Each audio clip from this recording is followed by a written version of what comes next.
State பேங்கோட ATM கார்டை எப்படி வந்து ஆக்டிவ் பண்ணி பின் செட் பண்றது அப்படிங்கறத பத்தி தான் டீட்டெயிலா இந்த வீடியோல பார்க்க வரும். வீடியோ ஃபுல்லா பாத்தீங்கன்னா எப்படின்ற டீடைல்ஸ் நீங்க தெரிஞ்சுக்கலாம். தெரிஞ்சுக்கிறதுக்கு முன்பாக சேனலை சப்ஸ்கிரைப் பண்ணாம இருந்தீங்கன்னா சப்ஸ்கிரைப் பண்ணிக்கோங்க. வீடியோக்குள்ள போலாம். எஸ்பிஐ ஏடிஎம் மிஷினுக்கு வந்து போயிடுங்க. போயிட்டு உங்களோட கார்டை வந்து இன்சர்ட் பண்ணிடுங்க. இன்சர்ட் பண்ணிட்டு அதில் டொமஸ்டிக் ஆப்ஷன் வந்து கிளிக் பண்ணிடுங்க. அதை நீங்கள் கிளிக் பண்ணதுமே பார்த்தீங்கன்னா வந்து உங்களுக்கு கொஞ்சம் நேரம் லோடிங் ஆகும். அடுத்தது பார்த்தீங்கன்னா வந்து லாங்குவேஜ் வந்து கேட்பாங்க. லாங்குவேஜ் நீங்கள் செலக்ட் பண்ணிடுங்க.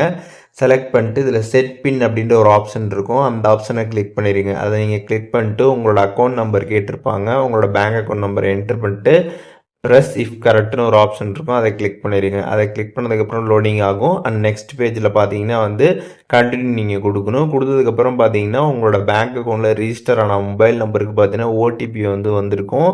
அந்த ஓடிபி பார்த்து என்ட்ரு பண்ணிட்டு கண்டினியூ கொடுத்துருங்க. ஒன்ஸ் நீங்கள் கொடுத்ததுக்கப்புறம் பார்த்தீங்கன்னா வந்து ப்ராசஸிங் ஆகும்.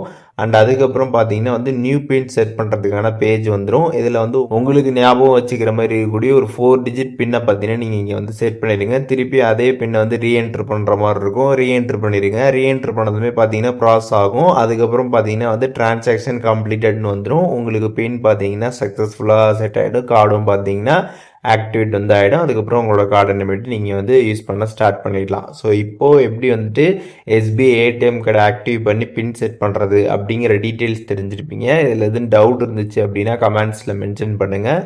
நான் எல்லாருக்குமே ரிப்ளை பண்ணுறேன்.